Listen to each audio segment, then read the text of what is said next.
Dicen que los milagros son inusuales, pero yo creo que están escondidos en lo cotidiano, en los pequeños actos de amor, en las manos que ayudan, en los corazones que nunca dejan de dar.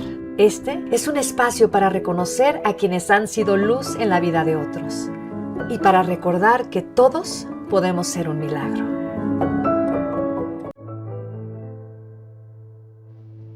Hola a todos y bienvenidos a un nuevo episodio de Efecto Girasol. ¿Alguna vez te has preguntado si lo divino puede hacerse presente en lo cotidiano? Los milagros eucarísticos son momentos extraordinarios que desafían la lógica y nos recuerdan que Dios se hace presente de manera real y misteriosa en lo sencillo del pan y el vino.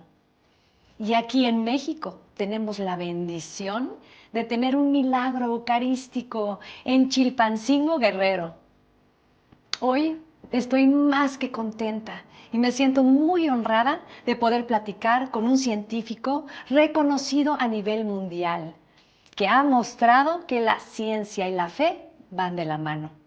Es doctor en psicología con especialización en neurociencia, bioquímica cerebral y filosofía.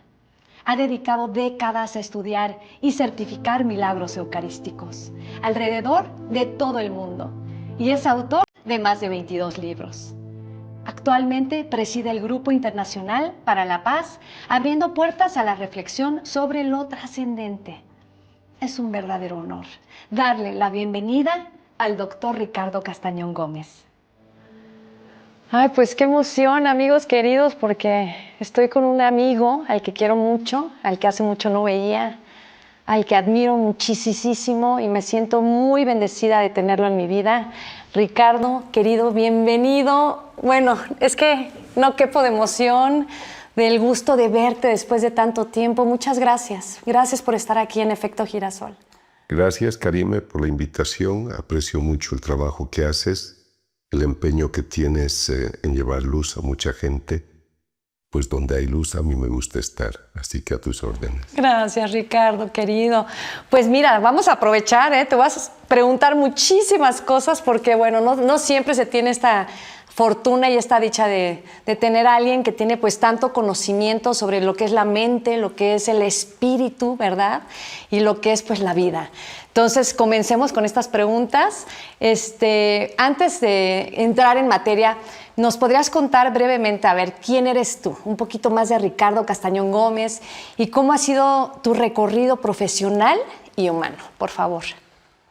Mi nombre completo es Jesús Ricardo Castañón Gómez y como era ateo nunca utilicé mi nombre Jesús hasta los 44 años. Entonces cuando alguien escucha ahora que soy Jesús Ricardo, creen que yo por católico he añadido ese nombre a Ricardo, pero okay. Mi nombre de bautizo es Jesús Ricardo. Qué bonito. He nacido en Bolivia. Después de terminar la prepa me fui a Europa a estudiar, a Italia, Alemania, a España, y estudié neurociencias, neuropsicología, bioquímica cerebral.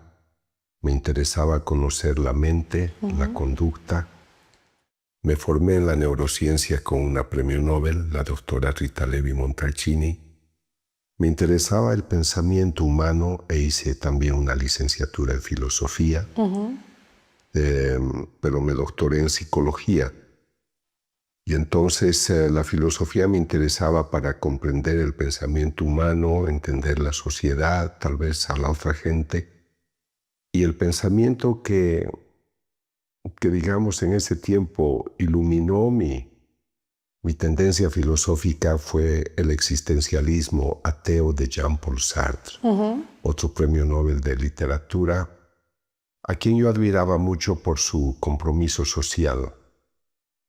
Es verdad que él decía que Dios no existía, mi profesora Levi también, pero yo no le prestaba mucha atención a Dios, o sea que yo no he sido ateo porque me he rebelado contra Dios.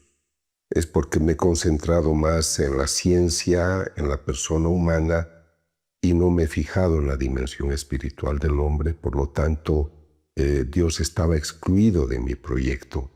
pero repito, no por un rechazo personal de un ateísmo, sino por indiferencia, por ignorancia. Okay. Me gustó mucho la investigación, dirigí una clínica por muchos años en Alemania.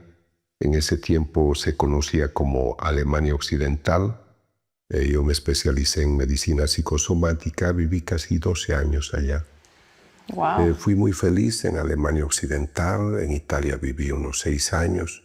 Viví muchos años en Europa y mi vida ha sido relacionada a las parejas, a las mujeres con las que uno conoce, ama y convive. Y luego, pero me dediqué a la ciencia en pleno, tratando de entender al hombre. Hasta ahora he escrito unos 22 libros relacionados al cerebro, a la conducta humana. Y desde los 44 años, por razones que podremos ver a lo largo de la plática o de la entrevista, fui conociendo la dimensión espiritual del hombre y ahora soy católico que trata de difundir la idea de que el hombre no solo es cuerpo, es también espíritu, y mi interés es promover un diálogo complementario entre la razón humana, la razón espiritual, la ciencia y la fe. Qué bonito, Ricardo. Gracias por compartirnos esto con nosotros, porque es muy importante pues todo lo que, de dónde vienes y cómo nace todo esto, porque para que la gente pueda comprender ahorita todo lo que nos va a contar nuestro querido Ricardo. Y bueno, de todo este camino que me platicas, ¿hubo algún momento que marcó un antes y un después en tu vida? Yo he tenido varios antes y después. Ajá. Fui a hacer la primera parte de mis estudios a Roma. Mi padre era diplomático, viajábamos mucho y conocer Roma fue importante para mí. También fue el momento del primer amor, cuando uno conoce a una mujer y se enamora con plenitud, 22, 23, 24 años. Y esas experiencias han sido importantes porque las mujeres que he conocido han sido muy preparadas en el pensamiento y me han enseñado a respetar mucho el pensamiento de la mujer, el pensamiento de los jóvenes, porque a veces hay un machismo que se impone y creen que el hombre dirige todo. Pero he aprendido de estas mujeres a las que he amado mucho, sobre todo en Italia y en Alemania, a entender una perspectiva muy sabia, muy paciente, muy tolerante, y creo que he sido muy bendecido en las experiencias que he tenido humanamente, tanto en Italia principalmente y en Alemania. Entonces, en la parte humana, el antes y después lo he asimilado por un tipo de cultura muy edificante, muy amplia.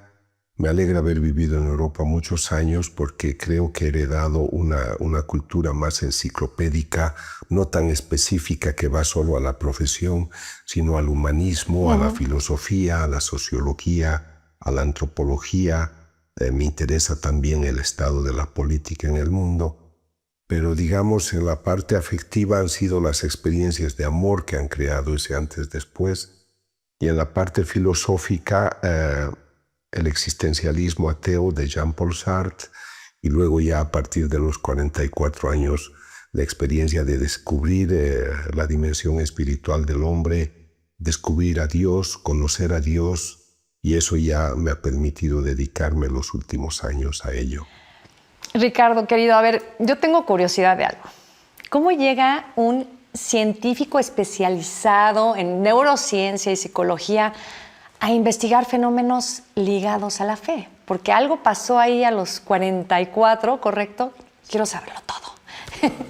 Gracias por la pregunta, porque es importante para que también la audiencia que me sigue entienda por qué hay el cambio. Te comenté que yo vivía en Alemania y viajaba a Bolivia a visitar a mi familia.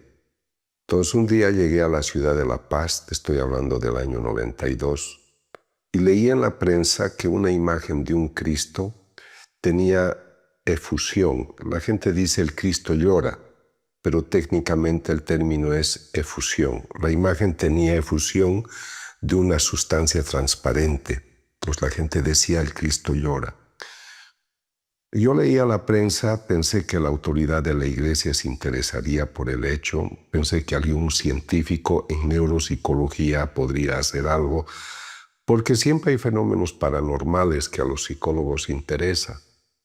Pero yo veía que ni la autoridad de la iglesia tomaba alguna iniciativa y tampoco ningún equipo científico. Entonces yo me acerqué a ese lugar, repito, a la ciudad de La Paz, y pregunté y dije, ¿puedo ver la imagen? Y había mucha gente que iba porque decían que el Cristo lloraba. Conocí a la señora, era la propietaria, era una imagen pequeña de unos 30 centímetros por unos 18, y le dije, ¿me permitiría tomar una muestra de la sustancia que sale? Porque, no sé, le dije, si usted tendrá algunos, se llama telergia, esa capacidad de tener una influencia a distancia por algo. Entonces yo pensé que descubriría un fenómeno parapsicológico, porque hay otro que se llama telequinesia y algunas personas con una concentración mental pueden hacer mover un objeto. Entonces también en cosas de parapsicología que no es ciencia, algunos decían que puede haber ectoplasmosis, que uno puede hacer llorar a una imagen. Yo era ignorante en el campo, no me interesaba la parapsicología, pero me pareció curioso que una imagen de un Cristo tenga esta efusión de algo que parecían lágrimas. La mujer trabajaba en un banco, era culta y entendió. Le dije, ¿por qué no me permite tomar una muestra para ver qué sale? Entonces me dijo, sí, señor, con mucho gusto. Me presenté quién era. Tomé las muestras y llevé a un laboratorio muy sofisticado, totalmente científico. Y tenía todos los compuestos de la lágrima humana. Entonces yo ya tengo un pensamiento, una idea, y es, el cerebro es como un paracaídas, solo sirve si se abre. Entonces yo he visto muchas cosas en la vida. En la primera cátedra que yo enseñé en la universidad era psicología diferencial. Entendí que todos somos diferentes, tenemos cosas comunes, pero cada individuo tiene su subjetivismo único. Entonces nadie tiene una sola verdad, al menos en lo social, en lo conductual. Entonces yo dije, yo no creo en la parte espiritual, pero ¿por qué esta imagen de Cristo tiene esa efusión? Quedé muy tocado porque eran lágrimas humanas.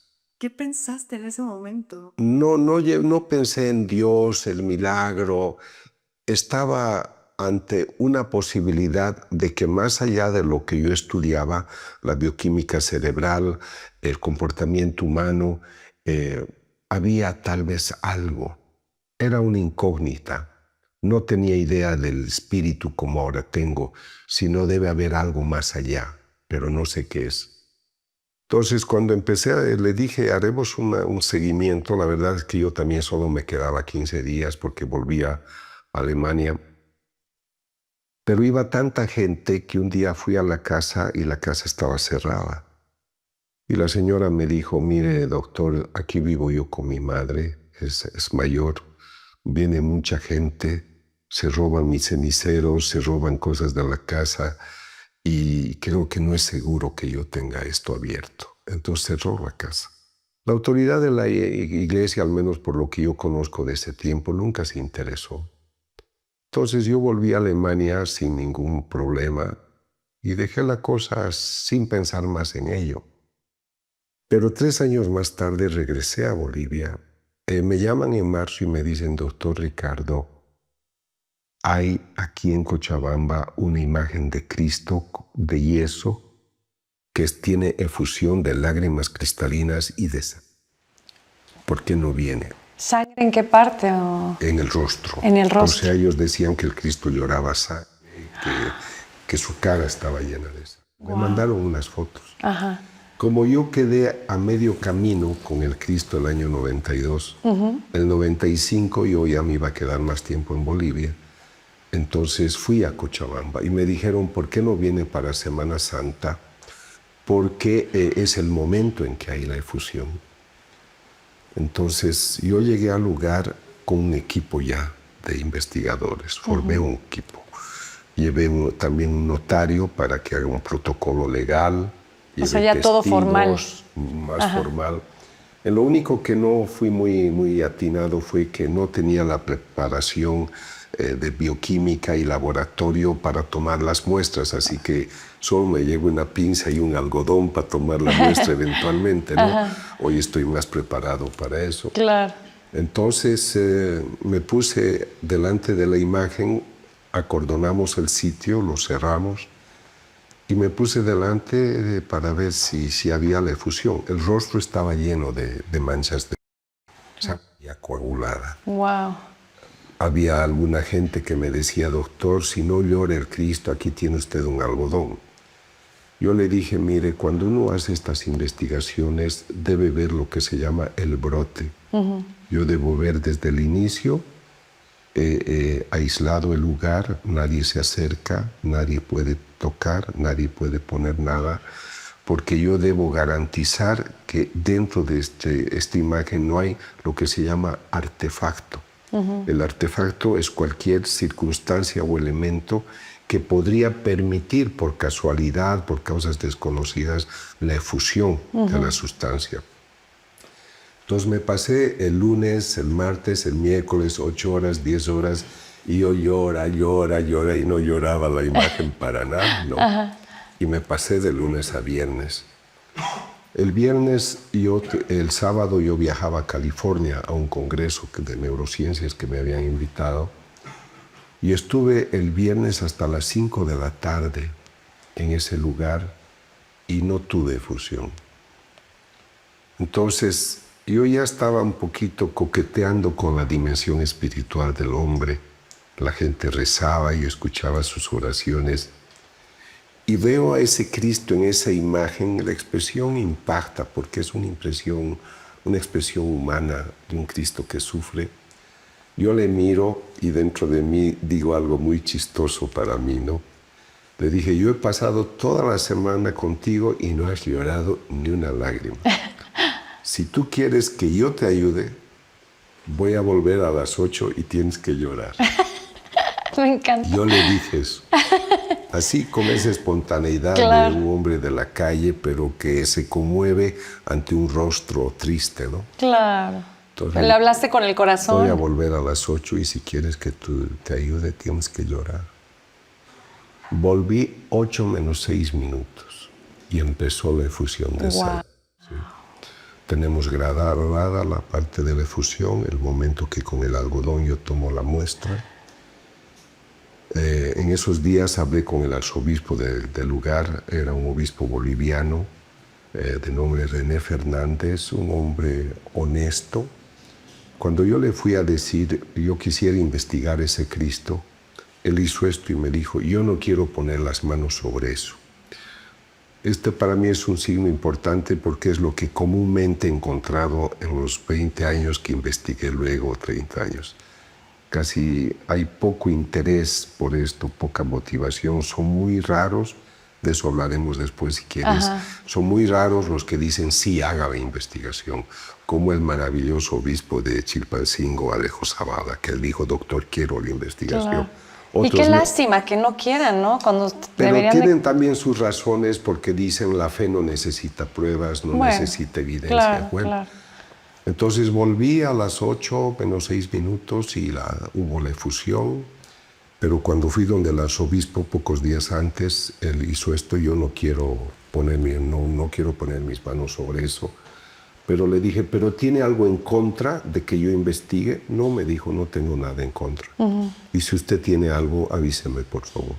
Entonces él me dijo que no tenía problema y en el fondo tenía la autorización de él para hacer el estudio. Perfecto. Entonces, con esa muestra viajé a Nueva Orleans. Ok. Me metí en unos gastos poderosos porque yo no pensaba eso, ya que yo no quería pues a mí nadie me iba a financiar eso. Ajá. Tampoco yo debería jamás recibir dinero de la iglesia porque yo quería llegar, si era verdad, todo a los ateos. Entonces yo me financio todas las investigaciones solo, en ningún momento recibo colaboraciones de autoridades de la iglesia. Ajá. Yo entonces viajé a Nueva Orleans a un laboratorio que se llama de muestras mínimas, porque como la muestra es pequeña, además no usamos preservantes, hay que ir rápido para que más o menos encuentren algo. Encontraron humana, encontraron ADN humano, y con base a ese primer resultado, volví a Bolivia, hablé con los dueños de la imagen, era una señora que en ese tiempo tendría unos 40 y tantos años y era azafata de la línea aérea. Entonces ella me autorizó a tomar algunas muestras e hicimos estudios muy profundos. Encontramos glóbulos rojos, glóbulos blancos, piel humana. En la frente se formaron muchas costras, como diciendo en los lugares de las espinas. Yo tomé una costra gracias a la colaboración de un colega que era de Australia y en ese tiempo trabajaba conmigo. Se hizo el estudio en Australia. El patólogo no sabía el origen de la muestra y encontró una espina de origen vegetal debajo de la espina. Y luego encontraron los tejidos de la dermis, epidermis, que perforó la espina. O sea, el patólogo dijo, esta espina está en la frente y ha perforado estas partes de la piel humana. Wow. La imagen es de yeso, mide 33 centímetros de alto por 18 de ancho y hasta ahora ha tenido más de 1000 efusiones de sangre. La última ha sido el 24 de junio. Cuando yo hice los primeros estudios, ese arzobispo boliviano, René Fernández, autorizó la veneración de la imagen y la construcción de una capilla que existe hasta el día de hoy. Entonces, ¿y dónde está? Está en una ciudad que se llama Cochabamba, Bolivia. Cochabamba. Es la imagen más estudiada, mejor documentada. Les voy a decir algo que les va a interesar mucho. En la superficie del rostro hay sangre coagulada. Y con microscopios especiales hemos penetrado debajo de la costra y hemos encontrado fresca. ¿No? Entonces, para algunos profesionales del campo dicen que el momento que hay esa fusión es como si él estuviera vivo. Ay, qué belleza. Hay hemoglobina, hay glóbulos blancos. Y los glóbulos blancos o leucocitos son importantísimos porque los leucocitos fuera del organismo a los 5 minutos o en las horas siguientes por un proceso de apoptosis se autodestruyen. En esa imagen los leucocitos están frescos y no tienen preservantes, están vivos. O sea, está Entonces vivo. es una imagen que hoy, bueno, después vino un arzobispo italiano que no tomó muchas iniciativas al respecto, pero dejó la capilla que se pueda mantener. Hoy hay un arzobispo boliviano que también es amable en el sentido que respeta lo que se ha decidido antes, pero no se han creado movimientos, digamos, grandes para hacer una pastoral, digamos, alrededor de eso. Han dejado la opinión científica y han dejado la opinión del primer obispo de que autorizo la veneración de la imagen. Ese estudio es el que me abre las puertas de los milagros eucarísticos. No, pues cómo no.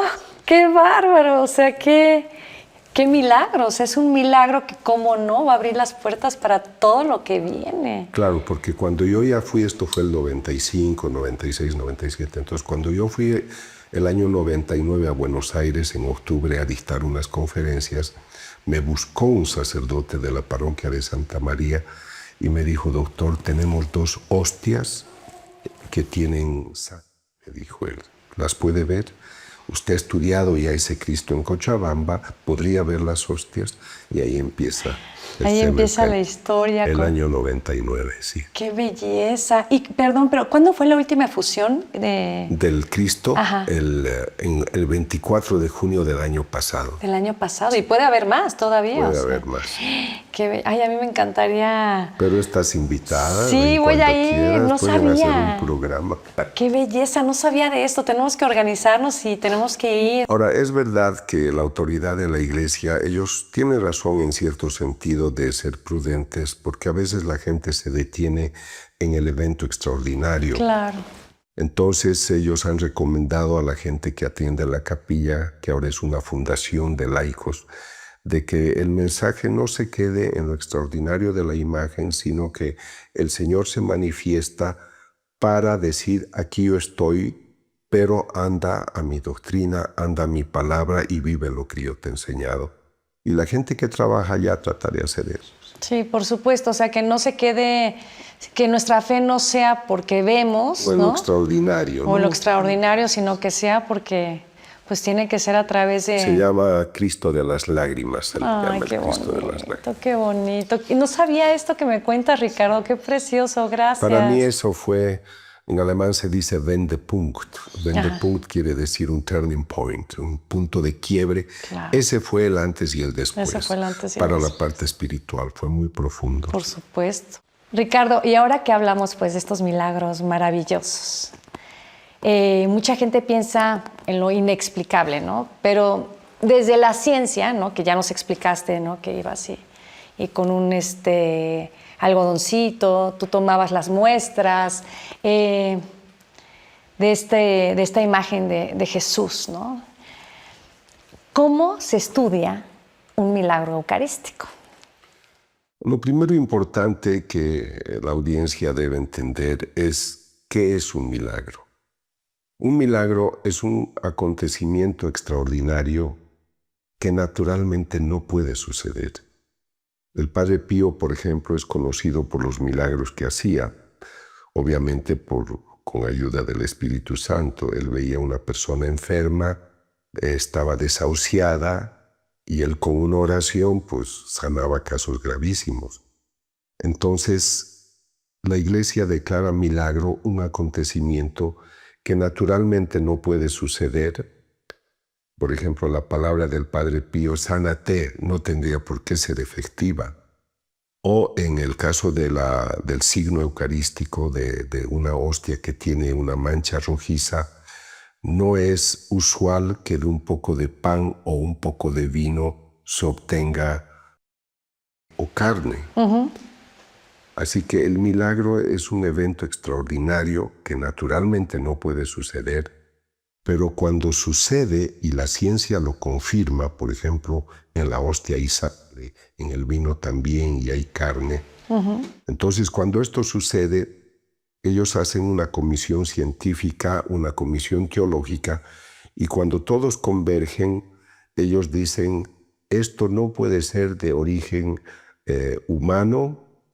También descartan que no sea una cosa diabólica, que no sea un fenómeno paranormal, parapsicológico. Y cuando ellos concluyen y dicen la ciencia encuentra razones para pensar que esto es verdad, ha hecho estudios, hago muchas series de estudios, uh-huh. Entonces la ciencia confirma que no es un fenómeno natural, los teólogos también, entonces dicen esto es por obra divina. Es un fenómeno sobrenatural y es ahí recién que se habla de milagro. Qué bonito. Por eso me vas a escuchar hablar de signos, Ajá. para declarar que ha habido una efusión de... Está confirmado, pero aún la Iglesia no ha declarado un milagro. Uh-huh.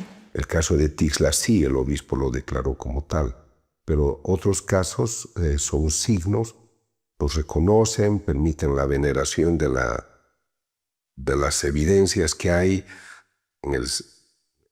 En Argentina hay adoración ante esta evidencia, uh-huh. pero no han declarado un milagro, okay. pero sí un signo extraordinario. Claro, claro. Qué bueno que nos especificas. Esto es muy importante para poder entender, ¿no? Con claridad, porque a veces uno pues se puede hacer bolas, ¿no? Ahora, perdón que te interrumpa, pero me da mucha curiosidad lo que dices. ¿Cómo se sabe cuando es divino y cómo se sabe cuando es algo que dijiste puede venir del enemigo? Existen unos protocolos Ajá. que la Iglesia presenta. En el tiempo en los que yo colaboré con ellos, hay una oficina en Roma que se llama el Dicasterio para la Doctrina de la Fe. Ahora han hecho nuevas normas en el tiempo del Papa Francisco, pero en el tiempo que yo investigaba estaba primero el cardenal Ratzinger, luego estaba un cardenal Livada, y ellos hicieron unas condiciones que se deberían llenar para ello. Ajá. Entonces son los teólogos los que tienen que estudiar. Yo debo estudiar, por ejemplo, a mí lo que más me interesa ahora es encontrar leucocitos, glóbulos blancos. Ok. Porque si me dicen, doctor, aquí hay una muestra de... Yo ya no puedo viajar a tantos países y también no quiero estar en todos los estudios para que existan otros profesionales que a través de su replicación confirmen lo que yo he encontrado. Okay. Entonces no es necesario que yo esté siempre y tampoco es conveniente, es bueno que otros hagan la investigación. Sí. Entonces los teólogos estudian y dicen, nosotros vemos frutos espirituales, okay, conversiones, vocaciones, devoción. Exacto. Entonces cuando ven que los frutos son de conversión, muchas veces de sanación, de vocación, entonces excluyen que tenga una fuente. Pero tienen ellos gente especializada en teología que estudia esos casos.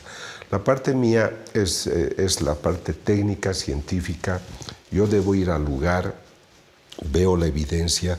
Te puedo contar que hace pocas semanas he hecho una toma de nuevas muestras, o sea que estoy fresquito de eso. ¿Nos puedes decir en dónde o no? Todavía no puedo decir.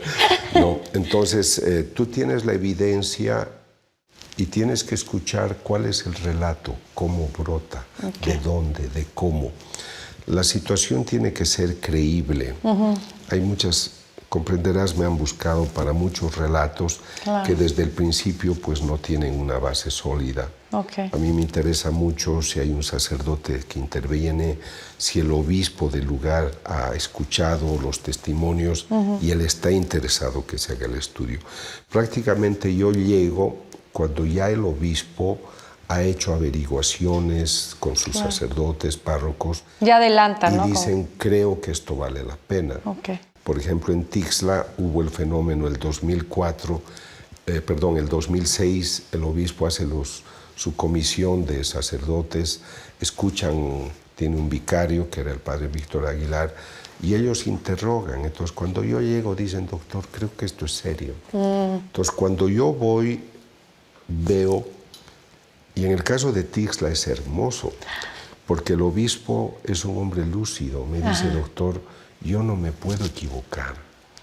¿Qué pasa si alguien le ha puesto sal a la hostia? Y después yo declaro esto extraordinario y mañana dice, yo le he puesto. Entonces él tuvo una idea que yo no había tenido. ¿Cuál? Me dijo, doctor, ¿será posible descubrir si el brote, el origen de la efusión, tiene origen endógeno, interior, o alguien le ha puesto por fuera? ¿Se puede ver la parte exógena? Yo le dije, monseñor, yo no he pensado en eso, y ya te voy a contar qué es lo que yo busco primero, pero le dije, usted me ha dado una idea extraordinaria. Entonces busqué un equipo de medicina, un laboratorio forense de la policía que estaba más a mi alcance.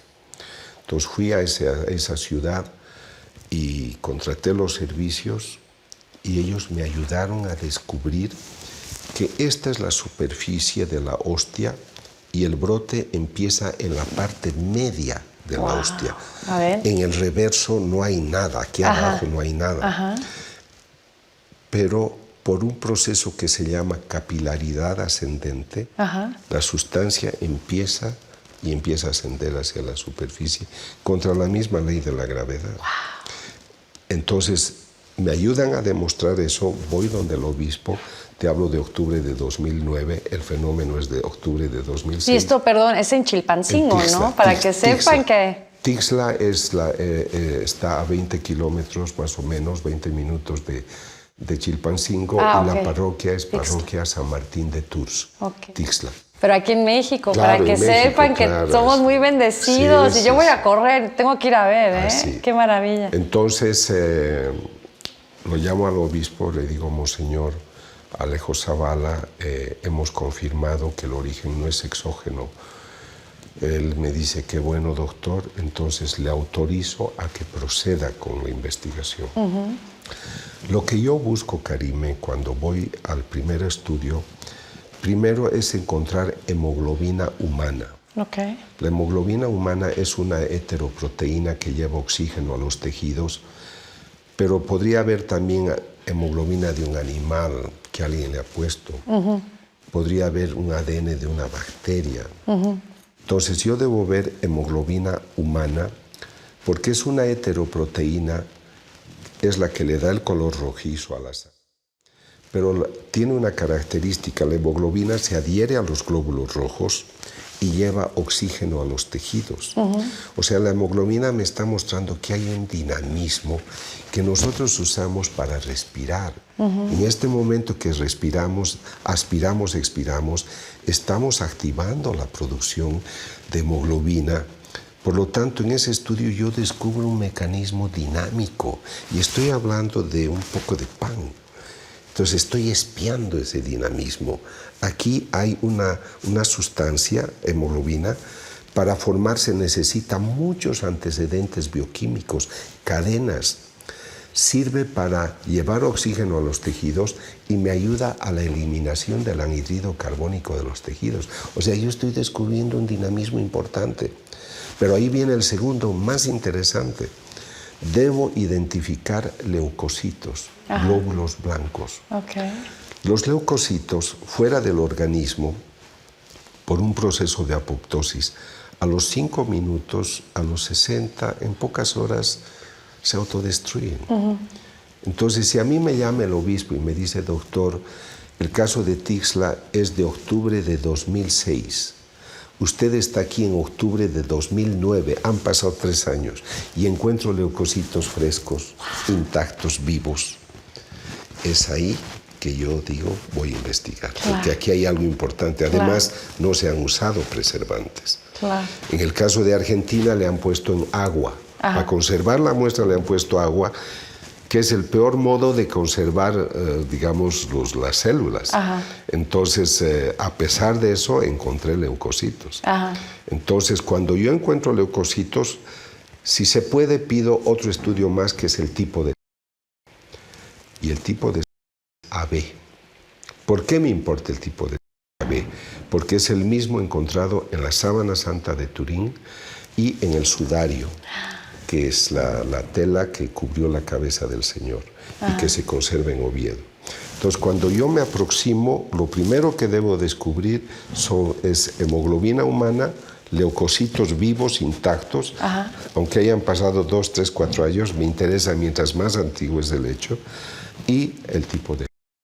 A veces algunos obispos me han buscado y me han dicho, doctor, hemos encontrado leucocitos, y el tipo de sangre es O universal o es A. Cuando he hecho el estudio era de alguien que le ha puesto la sangre a la hostia. ¿Y por qué tiene que ser AB? Porque es el tipo de que se ha encontrado en la sábana santa de Turín, es que es la sábana que cubrió el cuerpo de Jesús. Ya, perdón, a veces estoy medio lenta, pero sí ya capté. La sangre el tipo de sangre que se encuentra se llama, también se dice tipicidad santigua. Es a Jesús lo bajan de la cruz, lo envuelven en la sábana y esa sangre que es AB. Es AB, sí. Y luego la del sudario también, es AB. Y todo esto coincide, sí. Ay, se me pone la piel chinita. Es bonito, qué bonito, sí. Ricardo. Ahora yo con esto, obviamente, esta es solo una parte del estudio, viene una parte más dramática, hermosa y significativa, porque una vez que he hecho esos estudios los hago en un laboratorio, por ejemplo los hice en México, después hice otros en otras ciudades, países de Centroamérica, pero luego me fui a Europa.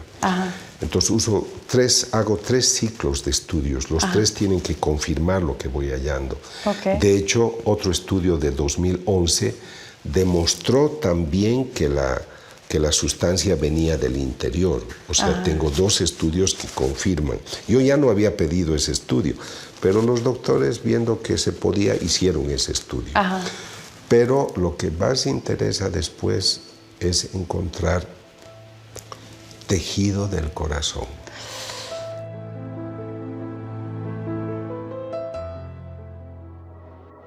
Nuestra sección Likes que Inspiran es para quienes muestran que ayudar y compartir pueden llegar muy lejos. Sus buenas acciones motivan a otros a sumarse y contagiar alegría. Un like, un gesto, una sonrisa y la cadena sigue creciendo.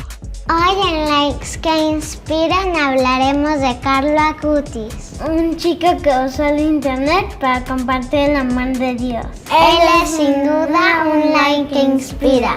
Como ya les contaron Anita y Mateo, hoy celebramos a Carlo Acutis, un joven que convirtió el mundo digital en un puente hacia lo divino.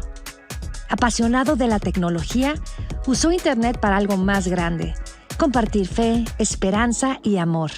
Con solo 15 años, creó una página sobre milagros eucarísticos y por eso muchos lo llaman el influencer de Dios.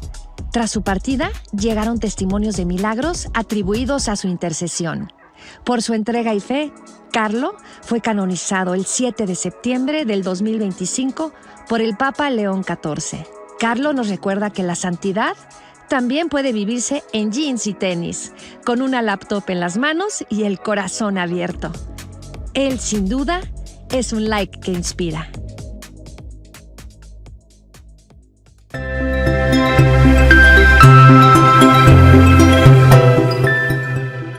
A ver, chicos, cuéntenme, ¿qué fue lo más bonito que vivieron esta semana? Estar contigo. Ay, estar conmigo. Ay, yo también estar con usted. Sí, estar contigo. ¿Sí? ¿Tú también? ¿Qué fue lo más bonito que? ¿Me toca? A ver, tú, Mateo, ¿qué fue lo más bonito que viviste esta semana en la escuela? Pintar mi teléfono. ¿Pintar qué? Un teléfono. ¿Un teléfono? ¿Y te hicieron hacer un teléfono? ¡Qué padre! ¿Y a quién le llamaste? Cuéntame. Te toca. A Loreta. A Loreta. Extrañamos a Loreta, hoy no vino. ¿Alguna vez les ha pasado, piensen, algo increíble? Así que digan, ¡ay, pero de dónde salió eso tan increíble que me pasó! Cuando estaba en el estudio. ¿En el estudio cantando en Cancún? Sí, porque tú decías, yo quiero ser cantante. Y de pronto estabas ya en un estudio profesional cantando la canción de Efecto Girasol. ¿Ustedes saben lo que es un milagro? ¿Alguna vez han escuchado de la palabra milagro? Sí. ¿Sí? ¿Qué es? A ver, cuéntame. Es lo que te pasa Ajá. cuando quieres. ¿Cuándo qué? Cuando quieres. ¿Es lo que te pasa cuando quieres? ¿Eso es un milagro también? ¿Puede ser? Claro, claro que sí, que tú deseas algo con todo tu corazón y de pronto abres los ojos y ¡pum! Sucede.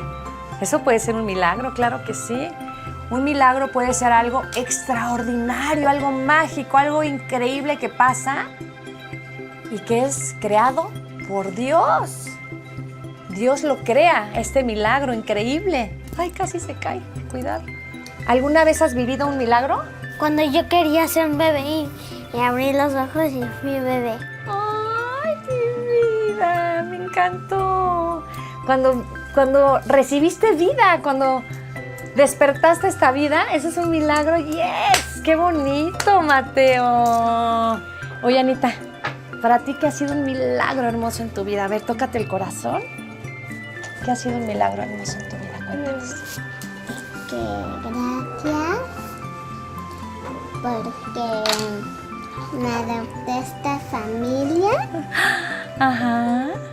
Gracias porque tengo salud.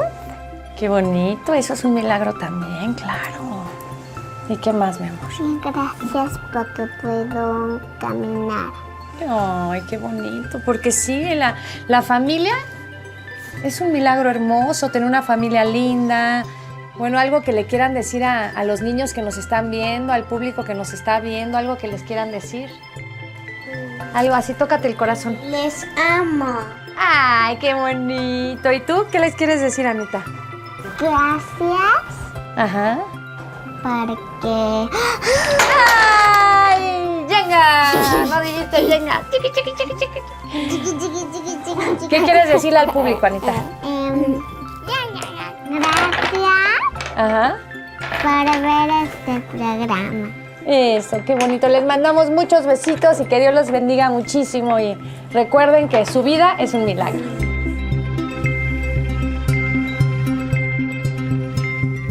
Pero lo que más interesa después es encontrar tejido del corazón. Hay una hostia que tuvo efusión en el siglo VIII en Lanciano.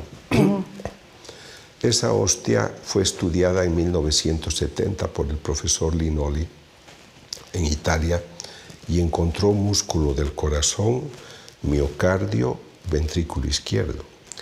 Pero en nuestros estudios de Argentina, de Tixla, el tejido está vivo.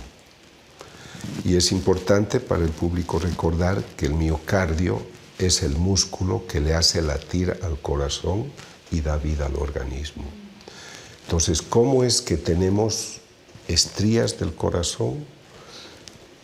En Tixla empieza el 96, empieza el 2006, empiezo el estudio el 2009, termino el 2013 y los leucocitos están frescos, están intactos y las estrías del corazón vivas. Pero en todos mis estudios el corazón está infartado. Infartado, y por eso entendemos que el Señor, al menos los cardiólogos que me asesoran, me dicen: doctor, estos son mini infartos y posiblemente Jesús ha tenido 2 o 3 mini infartos. Uno puede ser cuando estaba exudando, otro puede ser cuando se encontró con su madre, otro puede ser cuando tuvo la flagelación. Entonces, pero no de infarto. Okay. Hay un cuadro que se conoce como hipovolemia y es cuando ya su organismo, pues 18 horas que no comió nada, que no tomó agua, etc. Por eso se dice que cuando le perforan el corazón derrama la última gota. Lo dio totalmente todo y pues por hipovolemia. Ahora te voy a contar una cosa muy interesante porque es también una anécdota significativa. Cuando estábamos estudiando el caso de Argentina, fuimos a buscarlo al profesor Linoli a Italia. Y el profesor, al ver nuestras evidencias, dice: creo que aquí tienen músculo del corazón. Entonces, yo tuve 2 colegas muy significativos que estuvieron conmigo trabajando de Australia. Entonces pensamos, hay que buscar un cardiólogo. Y ellos tomaron contacto con el profesor Eduardo Tsugibe. Yo les di la muestra para que se la llevaran a Nueva York. Y una de nuestras metodologías condiciona a que el estudio es blind test, test a ciegas. Que no saben. Él no debe saber el origen. Okay. Entonces el profesor el profesor Federico Tsugibe recibe la evidencia sin saber el origen y se llama preparado histopatológico, prepara las laminillas donde va a estudiar a través del microscopio y él dice: aquí hay tejido del corazón, hay miocardio, ventrículo izquierdo. Y en la conversación que tiene con mis 2 colegas, y yo tengo la grabación, dice: your patient suffered a lot. Tu paciente ha sufrido mucho. Posiblemente le han dado un golpe a la altura del corazón. Pero lo interesante es que en el informe que él firma el 2004, pero esta es la hostia que tuvo efusión en Buenos Aires el 96, él en el informe dice: el paciente ha tenido, tiene un proceso he encontrado células degenerativas en el músculo del miocardio. Posiblemente este cuadro degenerativo se debe a un reciente ataque cardíaco.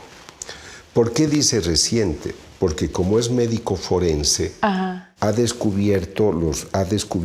identificado los leucocitos, los glóbulos blancos. Es cardiólogo, es médico forense y él sabe que los leucocitos están vivos pues 1 horita, media horita, 2 horas ponte, y él dice, el paciente acaba de morir por infarto al corazón, le han dado un... Él no sabe que mi paciente se ha muerto hace 2000 años. ¡Wow! Es una cosa interesantísima, claro. Y él en el informe dice, es un reciente ataque al miocardio. Wow. Entonces, eso es un mundo muy hermoso que a mí me sirve mucho para, primero para demostrar la presencia real de Cristo en la Eucaristía. Porque cuando el Señor está en Cafarnaúm, está en la sinagoga, Él dice, es su discurso hermoso del capítulo 6 de San Juan, cuando dice, yo soy el pan de vida. El pan que les daré será para su vida eterna. Pero en el versículo 51 dice, el pan que te daré es mi carne. Entonces, cuando yo hago el estudio y demuestro que después de la consagración hay carne, a mí los periodistas me preguntan, ¿y qué significa para usted esto? Sus hallazgos, que la palabra de Dios se cumple. El pan que te daré es mi carne. Entonces, cuando yo hice este estudio, el de la Argentina, que fueron 2 hostias, una tuvo efusión el 92, otra el 96, pero yo empiezo el estudio del 99 al 2006. El arzobispo del lugar era el cardenal Jorge Bergoglio, y fue él el que me dio la autorización para que yo haga el estudio. Me alegra que después fue Papa Francisco porque mi rating aumentó, ¿no es cierto? Claro, Entonces, él fue el que me autorizó a hacer el estudio, pero cuando yo le presenté el resultado en marzo de 2006, él quiso hablar a solas conmigo y me llevó a su habitación y me dijo, doctor, usted tiene la prueba de la transubstanciación. La transubstanciación, para el público, recordaré, es el momento en el cual el sacerdote consagra el pan y el vino con sus manos consagradas, invoca en la epíclesis que por el poder del Espíritu Santo el pan se convierte en carne, el vino en sangre.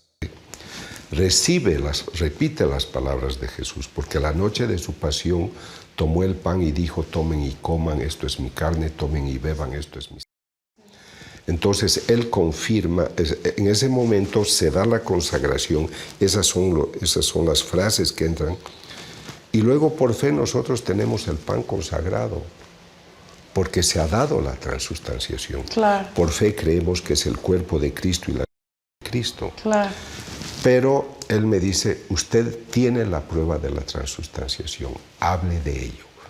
Y es ahí que él me invita a hablar. Te invita. Sí. Y vas a todos lados, Ricardo. Yo cuando hablo contigo estás, pero en Europa, en Sudamérica, en Centroamérica, en Estados Unidos. En 4.700 lugares del mundo. ¡Wow! Qué bueno que puedas ir a platicar de esto tan importante a todo el mundo.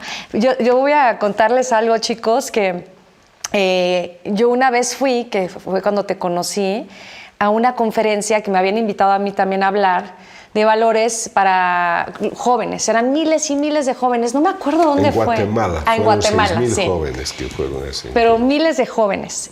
Y cuando tú das tu conferencia, todos de la ciencia, mostrando los videos, esto que nos estás platicando, yo me acuerdo perfecto que los jóvenes corrieron a confesarse y había, miles y miles porque habían varios sacerdotes, de jóvenes formados así todos. Después de tu conferencia yo me acuerdo que todos se pararon a confesar para comulgar.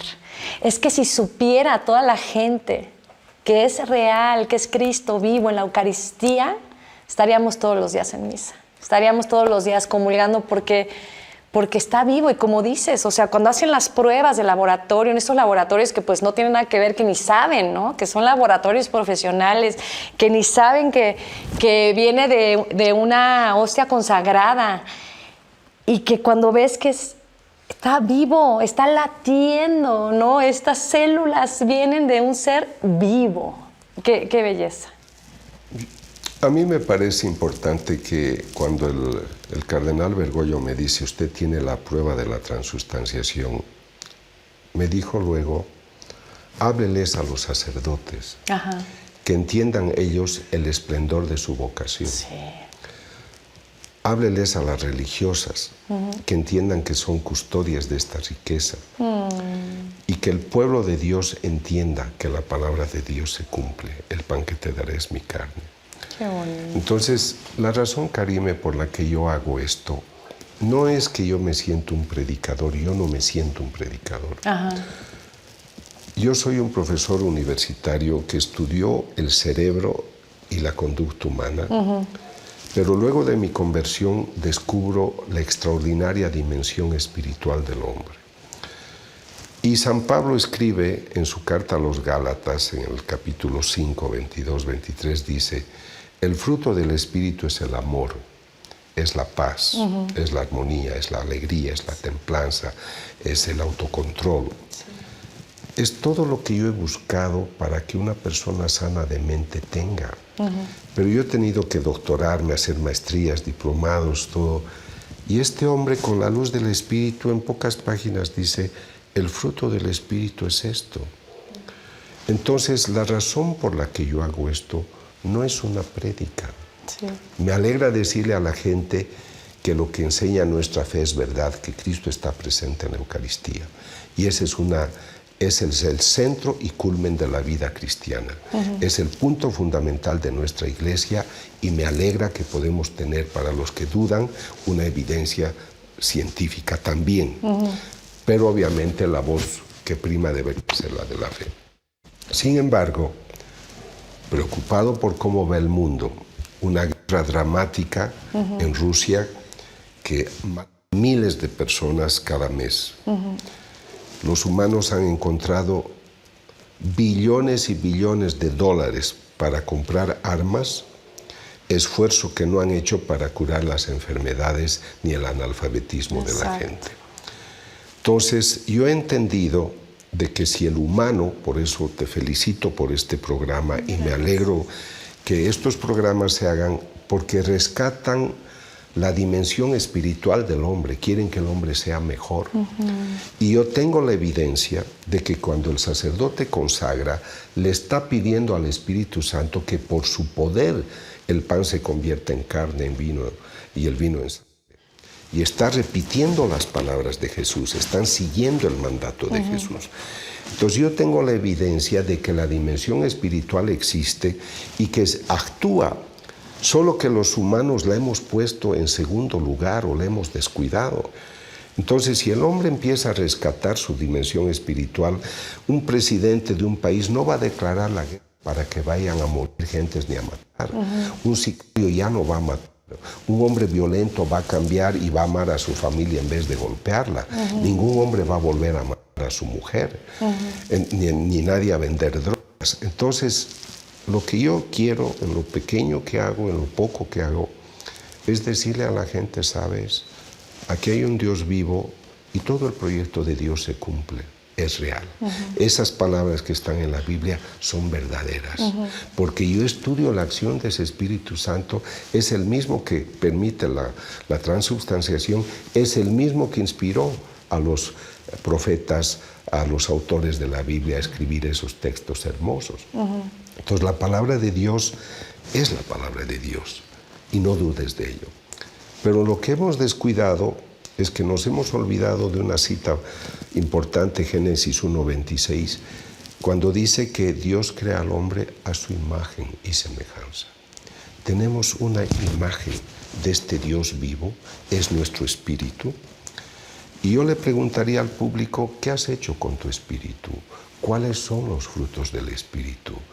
Cuando vas a tu trabajo, cuando estás con tus hijos, cuando vuelves a tu casa, ¿estás llevando el fruto del espíritu, que es el amor, la paz, la armonía? Si ese espíritu estuviera vigente, no tendríamos los 58 conflictos bélicos que en este momento hay en el mundo.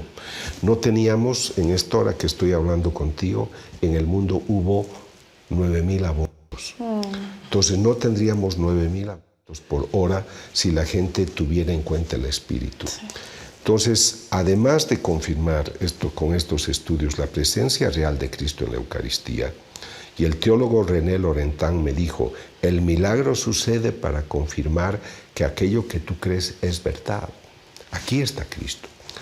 Pero además de eso, creo que puedo decirle a la gente, es la acción del Espíritu Santo y tienes que buscar a ese Espíritu Santo en tu vida y en tu vida cotidiana, en tu vida interior y en tu vida cotidiana externa, para que sepas que nosotros hoy estamos confundidos con la injusticia, con la desigualdad, con el racismo, con la discriminación, porque esa luz del Espíritu Santo no está vigente. Sí. Y hay que tomar en cuenta que es Jueves Santo y el Señor ha decidido instituir el sacramento de la Eucaristía. Pero Él hace dos cosas esa noche. Está en el capítulo 13 de San Juan. Se pone un mandil y lava los pies a la gente. Y luego da el mandamiento del amor, dice, les doy un mandamiento. En ese momento el Señor ha hecho dos cosas. Les está diciendo, quiero que sirvan a la gente, que la ayudan, por eso lava los pies. Y luego dice, les doy el mandamiento del amor.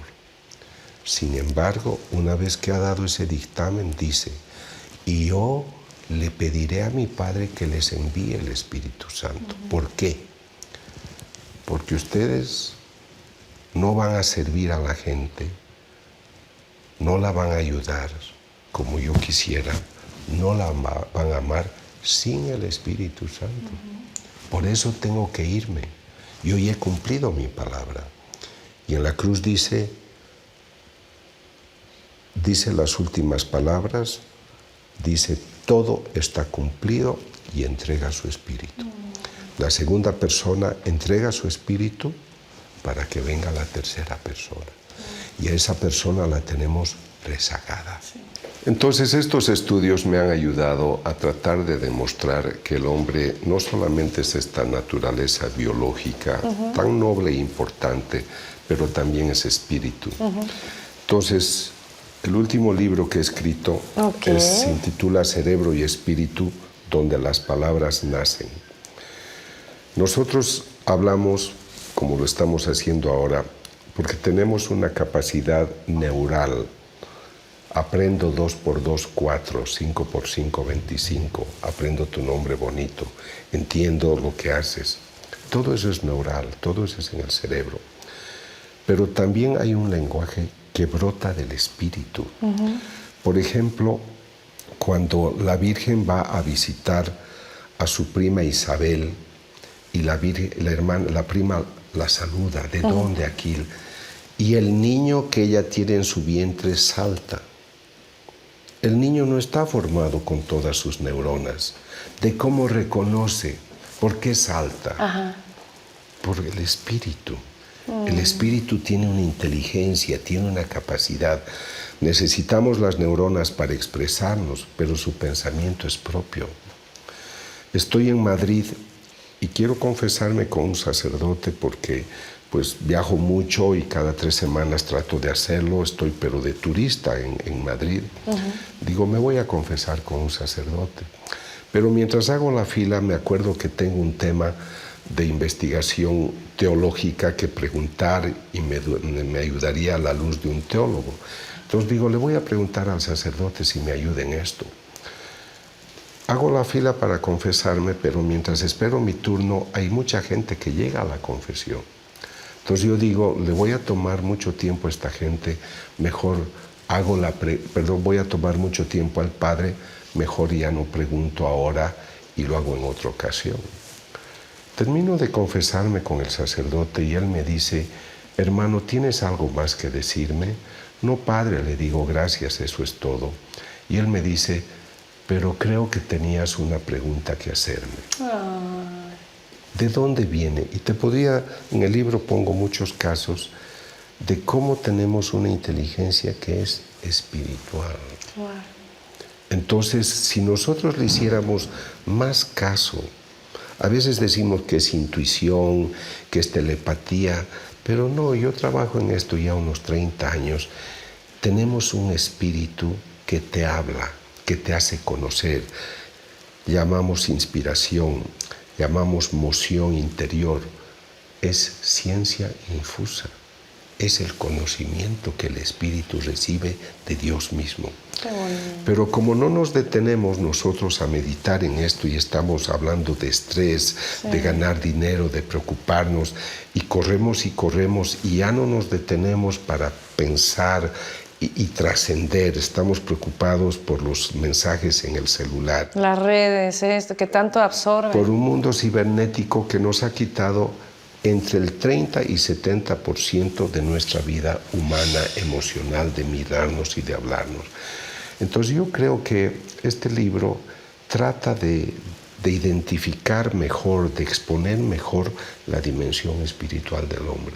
Por eso el título es Cerebro, respeto todo lo que es el cerebro y hace, y espíritu, donde las palabras nacen. Qué bonito. Entonces, por eso yo creo que el programa que haces, los programas que haces, agradezco tanto a los equipos que te rodean. A mí me alegra toda iniciativa que las personas hacen para que el hombre sea mejor. Muchas gracias. Porque creo que nos hemos sumido en un mundo de producción, alto rendimiento, que ya no tenemos el momento para decir gracias, eres importante para mí, necesitas algo. Y si estamos corriendo, no lo vamos a hacer. Exacto. Necesitamos detenernos, mirarnos y descubrir el esplendor de cada persona. Definitivamente, Ricardo. Y yo siento que, por ejemplo, este programa de Efecto Girasol, y le contaba al equipo de producción y al público también, que fue inspirado una vez que estaba yo en misa, y fue el Espíritu Santo. O sea, y justo te preguntaba ahorita, ¿cómo hago para no desconectarme? ¿Cómo hago para seguir escuchando la voz del Espíritu Santo, de Dios, ¿no? Y aquí nos explicas un poco cómo hacer esa conexión y cómo, porque sí, tanto yo, por ejemplo, con mis pequeñitos, como mamá y trabajo y ando para arriba y para abajo, que las mamás me entienden perfecto, de pronto no nos damos el tiempo, justo lo que dices, ¿no? Estamos desconectados de nuestra parte espiritual, que es fundamental para ser un mejor ser humano, que nos da esa conciencia, ¿no? Y me encantó, y es cierto, el Espíritu Santo te da el don de la ciencia, ¿no? Conciencia, o sea... Sí, pero sabes, el cardenal Ratzinger, después cuando fue papa, él dijo: invito a los sacerdotes que hablen más de la vida espiritual. Sí. A veces estamos pensando solo en el rendimiento social, que está bien, pero yo me animé a escribir un libro que se intitula Cita en el Jordán, el Espíritu Santo en tu vida. Me tomó 11 años y medio. Tuve que hacer un diplomado en teología espiritual en Italia, tuve que aprender a leer el griego bíblico, porque yo me daba cuenta que el humano se ha alejado de la dimensión espiritual, y por esto tenemos un mundo tan confundido como hoy. Sí. Entonces, ese libro, Cita en el Jordán, afortunadamente ya tiene 7 ediciones. Es un libro que sirve para descubrir la dimensión espiritual. Te vas a sorprender de títulos de algunos libros: Al Dios desconocido, El Dios sin nombre. Porque la gente dice, no se conoce al Espíritu Santo. Claro. Y hay 2 frases que ningún creyente debe olvidar. La primera es Zacarías 4:6. Dice: no será ni por la fuerza ni por el poder, sino con mi espíritu. Y 1 Corintios 12:3.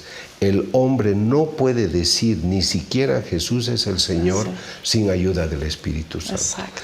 Entonces, fíjate, si tú estás haciendo un programa que va más allá de esas 4 palabras, es porque el Espíritu Santo te lo ha puesto en tu corazón. Y tu idea es de que ese Espíritu también habite en el corazón de los otros, y esa es la inhabitación. Entonces, yo creo que estos mensajes son importantes, estos programas, para entrar en los corazones de las personas. Gracias, Ricardo. Sí, pues mi intención es esa, ayudar a la gente, darles esperanza, darles fe, darles lo que necesitan para que vivan una vida plena, ¿no? Y pues aquí tienen todo el mapa contigo, ¿no? Ahora, una pregunta. Aquí está tu libro de Crónica de un milagro eucarístico. Crónica de un milagro eucarístico. Este es el milagro de Tixla, ¿verdad? De Tixla, sí. Ay, maravilloso, para que también estén pendientes, porque ya está. ¿Dónde pueden conseguir los libros? Aquí en México hay una librería que se llama Espíritu Santo en Movimiento. .com, ¿no? Perfecto. Espíritu Santo en Movimiento. Para ponerlo también. Ahí lo tienen y pues se los envían. Buenísimo. Aquí. A ver, ¿existen similitudes entre distintos milagros eucarísticos estudiados en diferentes lugares y tiempos? Gracias por la pregunta. Te voy a contar una anécdota. Sí. Cuando yo fui al equipo científico que asesora esto y que observa, Les dije, he encontrado sangre en la hostia. Ah, me dicen, interesante, doctor, pero el resultado no dice nada, porque puede ser casualidad. Okay. Y tenían razón, puede ser casualidad. La segunda vez voy, después de muchos meses, digo, he encontrado otra vez, y me dicen, doctor, es interesante, pero puede ser coincidencia. Okay. Recién la tercera, la cuarta, la quinta, el estudio vale, porque eso ya se llama replicación. Entonces, tu pregunta es muy importante porque una exigencia del valor científico de un hallazgo es que los resultados se puedan replicar, que se puedan repetir. Okay. Entonces, los estudios, por ejemplo, que hizo el profesor Linoli en Italia, los estudios que hicieron en Polonia, muestran sangre humana, muestran tipo de AB, muestran músculo del corazón, miocardio. Entonces, los estudios que yo he encontrado se confirman a través de lo que otros doctores en otros lugares, en otros tiempos han encontrado. Okay. Entonces, en ciencia te ponen por delante el concepto, dicen, pero sus hallazgos deben estar en grado de replicarse. Okay. Porque si solo usted lo encuentra y los demás no, entonces el estudio no vale.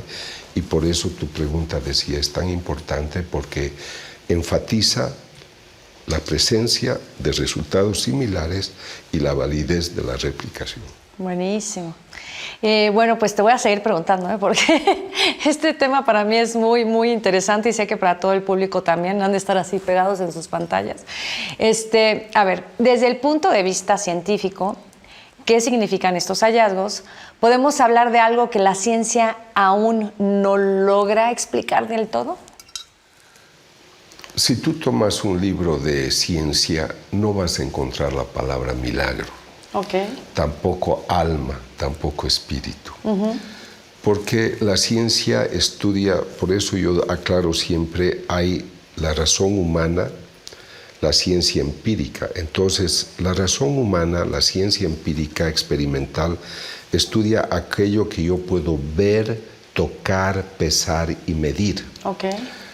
Entonces, ese es un tipo de verdad. Por eso la ciencia, al menos un 50% de los científicos no son creyentes, porque ellos quieren ver a Dios, tocarlo, pesarlo, estudiarlo. Entonces no se abren mucho ese 50% a una dimensión espiritual que es creer por fe.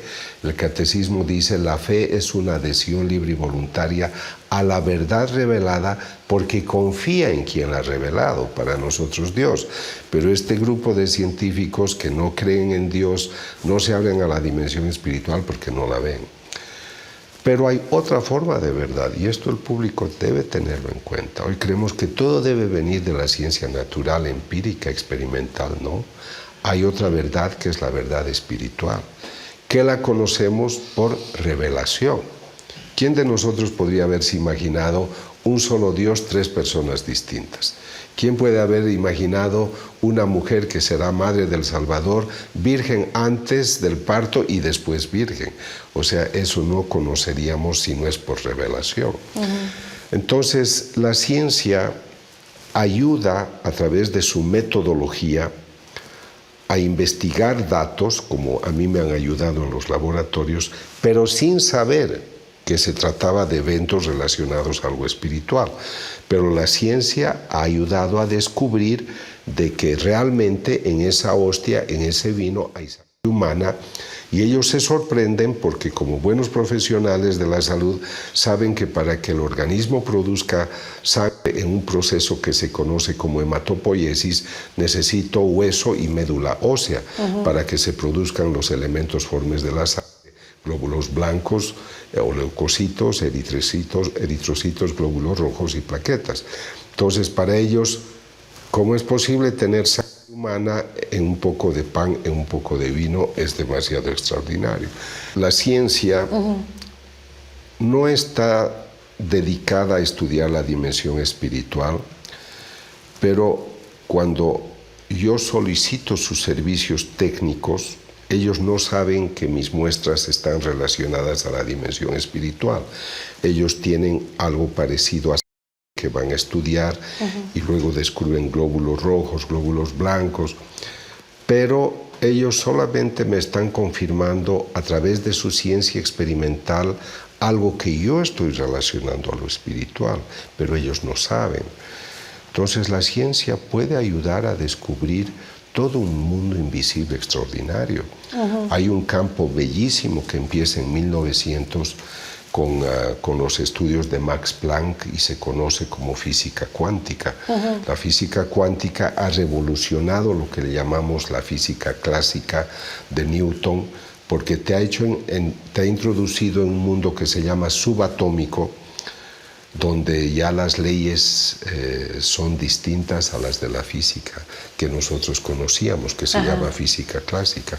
Entonces, claro, la ciencia te lleva a dimensiones inimaginables. El último hallazgo extraordinario ha sido el bosón de Higgs, una partícula invisible que dura un septosegundo, o sea, me parece que es una trillonésima parte de un segundo. Tienen que esperar que se haga una explosión, un choque de positrones en un centro importante de Suiza e investigan en lo invisible. Y muchas realidades solo las conocen a través de cálculos. Entonces, sí, la ciencia te ayuda a ir más allá. Por eso decimos a veces que los estudios tengo un libro que se intitula Más allá de la razón. O sea, para entender esto tienes que ir más allá de la razón experimental, cerebral y entrar a la trascendencia. Pero eso ya te invita a la fe. Sí, a lo divino, obviamente. Sí. Y volviendo a lo que decías de las pruebas, estos laboratorios o estos médicos esperan que estas muestras vengan decías que tiene que tener hueso o tener médula ósea. Los médicos se sorprenden, bueno, el médico cuando hace el estudio no sabe que esto viene de una hostia consagrada. Pero cuando ya me han dado el informe, si veo que es una persona con quien se puede conversar, porque hay otros que no quieren saber nada. O buscan en internet mi nombre y dicen, este hombre está haciendo otras investigaciones. Algunos no son muy felices de mi visita. Claro. Porque dicen, nosotros no queremos ayudar a confirmar algo en lo que no creemos. Pero en general la mayor parte son respetuosos y pues dicen, bueno, ¿cómo es posible?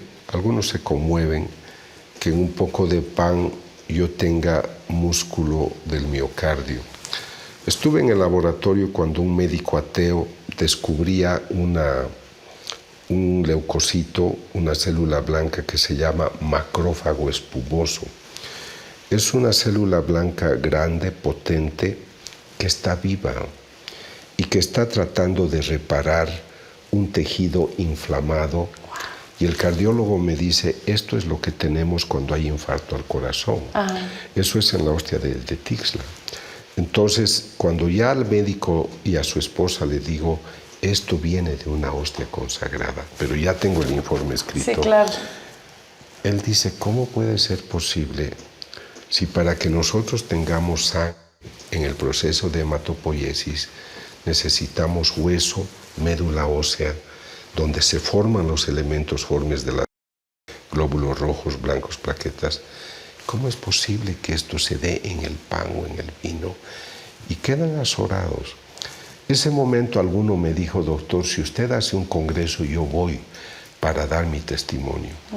A ese doctor lo invité al congreso que hicimos en Chilpancingo para presentar los resultados y después ya no quiso ir. ¿Ya no quiso? Ya no quiso ir porque era difícil que pues desafía a su propia ciencia y sus creencias, ¿no?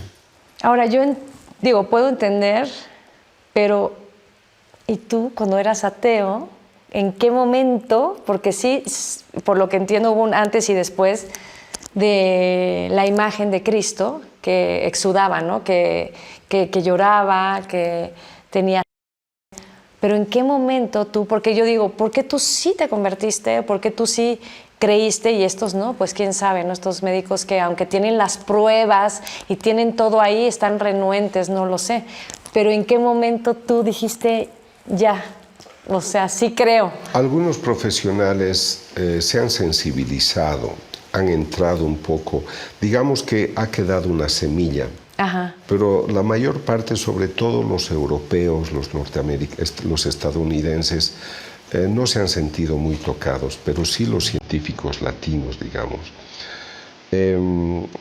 Yo creo que el Espíritu Santo sopla en todas las personas. Yo tuve una madre que fue una de las personas más nobles que yo he conocido, y mi madre oró 25 años por mi conversión. Yo nunca he hecho escándalo con Dios, lo he respetado a todos, pero yo no era creyente. Pero ella oró mucho por mi conversión. Entonces yo pienso que también la oración de una madre y de tanta gente ha tocado mi corazón. Pero creo también que he tardado 25 años de oración de mi madre para convertirme. A estos médicos los he visto una vez, tal vez en algún momento pues ellos sientan también que esto es posible. Por eso citaba el tema de el cerebro es como un paracaídas, solo sirve si se abre. A mí me han querido invitar a muchos debates de ciencia y fe con ateos. Yo no he aceptado, porque van con posturas muy cerradas. Este soy yo y voy a derrotar a este otro o viceversa. Yo no quiero ese espectáculo donde lo único que tú vas es a defender lo tuyo y tú no das la posibilidad de creer otra cosa porque te dicen, me diga usted lo que me diga, yo no he de cambiar mi punto de vista. Pues entonces ya no hay posibilidad de diálogo. Sí. En cambio, mi profesora Rita Levi Montalcini, ella decía que pensar en el espíritu era algo naïf, era ingenuo, pero escuchaba, pero preguntaba. Era de origen judío, pero ella no creía en Dios. Entonces yo creo que una persona, por eso me gusta lo que yo trato de hacer. Yo trato de proponer un diálogo complementario entre la ciencia y la fe. Claro. Y por eso también quisiera decirle a tu público que yo no les quiero convencer de nada. Lo único que yo hago es colocar sobre su mesa los resultados de mi investigación para que ellos, ustedes, decidan lo que les parece conveniente. Qué bonito. Yo no quiero convencerles, pero comparto una verdad que a mí sí me puso de rodillas y estoy muy agradecido a Dios y a la vida por eso. Ricardo, querido, en tu libro Crónica de un Milagro Eucarístico, que ya le presentamos a nuestro público hermoso, en este libro no solo se relatan datos científicos, también refleja un camino personal tuyo. ¿Cómo cambió tu vida personal después de investigar y de escribir este libro tan hermoso? Que, por cierto, lo estoy leyendo y me encantó. Muchísimas gracias. Cuando un autor escribe un libro, habla de una vivencia y comparte la vivencia. Mucho más cuando uno investiga, no investiga para sí, sino para los demás. Cuando yo decidí estudiar neurociencias, me iba a dedicar a la salud mental de las personas, porque me interesa el ser humano. Y por eso trabajé su depresión, su estrés, su tendencia suicida, su alcoholismo, sus disfunciones conductuales. Y cuando descubrí la dimensión espiritual, gracias a Dios, me doy cuenta que al hombre le falta eso. Mientras he vivido en Europa, el ambiente ha sido de mucho logro profesional, de mucha cultura, de mucha ciencia, de mucha economía. Pero a pesar de esos, yo veía los divorcios, veía el adulterio, veía los engaños, las mentiras en las parejas. Pero hoy a mi alrededor, en el mundo, trabajan unas 1000 personas que conocen lo que hago y me organizan conferencias. En los años que soy católico, nunca una de esas parejas me ha dicho, Ricardo, mi marido me engaña o mi mujer me engaña. Entonces, para mí, esa es una escuela fundamental. La gente que se compromete seriamente con la dimensión espiritual cambia. Si yo tuviera un político que es realmente espiritual, no va a ser corrupto. Si en este hogar se bendice con el sacramento y lo respetan y son coherentes, no va a haber adulterio en ese hogar y los niños se van a educar bien.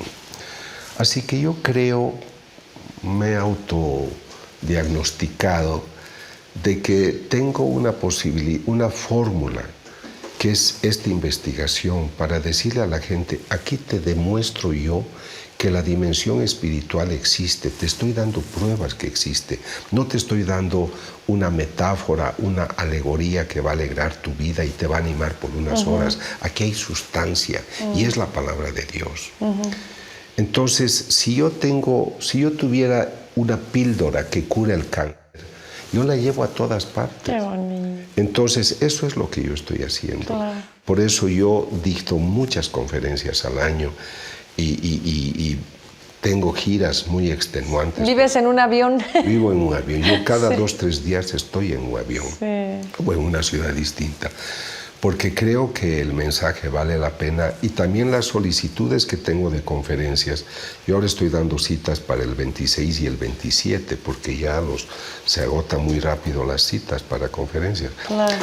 Es porque la gente también tiene sed de esto. Sí, por supuesto. Y no solo creyentes, y no solo gente de iglesia, también no creyentes, también gente de muchos ambientes. Incluso me han invitado autoridades, alcaldes, gobernadores, para que yo pueda hablar de esto, ¿no? Sí. Entonces creo que sí ha cambiado mucho mi vida porque me ha permitido llevar el mensaje, el resultado de mis hallazgos a otros ambientes. Sí, Sí, Ricardo. Y yo sé que mañana tienes que irte temprano tempranito, sí. ¿A dónde vas? A Chile voy. A Chile. Voy a Chile, pero de ahí me espera el Perú, me espera Sí. Colombia, me espera... Voy a viajar luego hasta Medugorje también. Ay, donde qué iré a belleza. visitar. Sí, pues ya te tengo una pregunta y ya, porque sé Sí. que ya te tienes que ir Gracias. y agradecemos infinitamente tu tiempo y sobre todo yo agradezco tu amistad. Para mí es una bendición conocerte, absorber toda esta sabiduría hermosa que tienes. Para mí estaba tan emocionada antes, es verdad que le estaba diciendo, chicos, a mis amigos de producción, es que viene Ricardo y lo quiero tanto, y mi Gracias. amigo, y un Igualmente. hombre de Dios, y pues Gracias. aquí esta casa, pues estamos muy bendecidos y ahorita que mis hijos que te conozcan también. Gracias. Bueno, Ricardo, querido, pues ya, como última pregunta, porque sé que te tienes que ir, ¿qué mensaje le darías a las personas que lean Crónica de un Milagro Eucarístico? Que lean desde la fe, desde la ciencia, desde su corazón. ¿Qué mensaje les darías a ellos? Primero tendría que hablar a los mexicanos. Ok.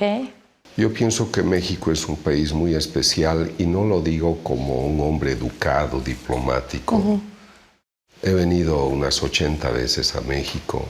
La gente es acogedora, es noble, es espiritual. Sé que tienen muchos problemas políticos, sociales, pero es una gente que vale la pena. Y siempre me he preguntado por qué el Señor decidió que su madre se quedara aquí en el Tepeyac. Pienso que es porque el mexicano la acogería, porque el mexicano un día diría, yo soy mexicano guadalupano. He estado en Japón, he estado en Australia, he estado en Egipto y siempre me he encontrado con la Virgen de Guadalupe en algún lugar porque los mexicanos se han encargado de hacerla conocer. Entonces, creo que siendo ya un país mariano, con el milagro de Tixla, son también un país eucarístico. Entonces yo creo que el mexicano debe comprender que es sede de bendiciones muy especiales, porque la Madre quiso quedarse en México de esa manera tan especial y también Cristo en su Eucaristía. Entonces primero es a ellos y además agradecerles por lo que son y por lo que hacen.